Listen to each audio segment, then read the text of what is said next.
నమస్తే అన్న. నమస్తేనే. ఎలా ఉంది పరిస్థితి తెలంగాణలో? కాంగ్రెస్ గవర్నమెంట్ ఎలా ఉంది పరిస్థితి? ఏం మంచిగా లేదు. 6 గ్యారంటీలు అన్నాడు, 13 హామీలు, ఒక్కటి సుత అమలు చేయలే. ఒక్క బస్సు మాత్రమే అమలు చేసిండు. రైతు భరోసా లేదు, రైతుకు సరి అయినట్టుగా ఏదీ లేదు. రైతు భరోసా లేదు, దళిత బంధు లేదు, బీసీ బంధు లేదు, గొర్రెలు లేవు. నేను యాదగిరి ముదిరాజు. ఓకే. చేపలు లేవు. మాకు కేసీఆర్ ఉన్నప్పుడు చెర్లల్లో చేపలకు అవకాశం ఇచ్చేది, చేపలు పోసుకోమనేది, అది లేదు. 18 సంవత్సరాలు రెండిన వాళ్ళకు మొత్తం 2500 ఇస్తా అన్నాడు. ఆ 2500 లేవు. స్కూటీలు లేవు, ఏది లేదు. పింఛన్లు లేవు. పింఛన్లు కేసీఆర్ పింఛన్లు అవి సుధా 2 నెలలుగా ఎగ్గొట్టిండి ఈ సంవత్సరంలో.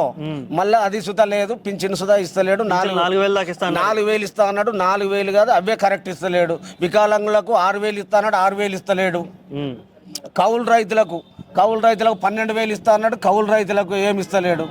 దారుణం ఉంది రేవంత్ రెడ్డి పరిపాలన. ఆటో వాళ్ళకి కూడా 12,000 ఇస్తా, ఆటో వాళ్ళకి ఇస్తా అన్నాడు. ఆటో వాళ్ళు అయితే మొత్తం ఆత్మహత్య చేసుకొని చచ్చిపోతారు పాపం ఆటో వాళ్ళు. మా కార్మికులకు సుధా సరి అయిన న్యాయం లేదు. ఎవ్వరికి ఈ పరిపాలనలో ఎవ్వరూ సుఖంగా లేదు. హైడ్రా తెచ్చిండు. ఈ హైడ్రాతోని చాలా నిన్న కూలగొట్టిండు హైడ్రా. మొత్తం హైకోర్టు చెంపపెట్టుమా చెడిల్లు అనిపించింది రేవంత్ రెడ్డిని. ఇప్పుడు హైడ్రా రావడం వల్ల తెలంగాణలో మార్కెట్ పడిపోయింది. మొత్తం రియల్ ఎస్టేట్ మొత్తం పడిపోయింది అన్న. చాలా మంది మొత్తం రియల్ ఎస్టేట్ పడిపోయింది. కొనేటోడు కొంటలేడు, అమ్మేటోడు అమ్మతలేడు, చాలా పడిపోయింది. ఒక రియల్ ఎస్టేట్ ఆగిపోవడం వల్ల ఎంతమంది మీద ప్రభావం? మొత్తం సిమెంటు, కంకర, ఇసుక మొత్తం రాబడే మొత్తం బంద్ అయిపోయింది. ఓకే. ఇట్లా బంద్ అయిపోయింది. రేవంత్ రెడ్డి ఈ రాబోయే ఈ స్థానిక మన ఎలక్షన్లు ఉన్నాయి కదా, లోకల్ బాడీ ఎలక్షన్లలో తగిన బుద్ధి చెప్తాం.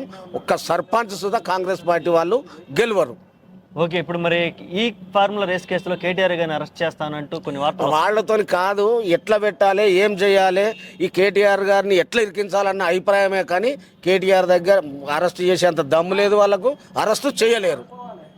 ఓకే అండి, thank you so much. Okay అన్న.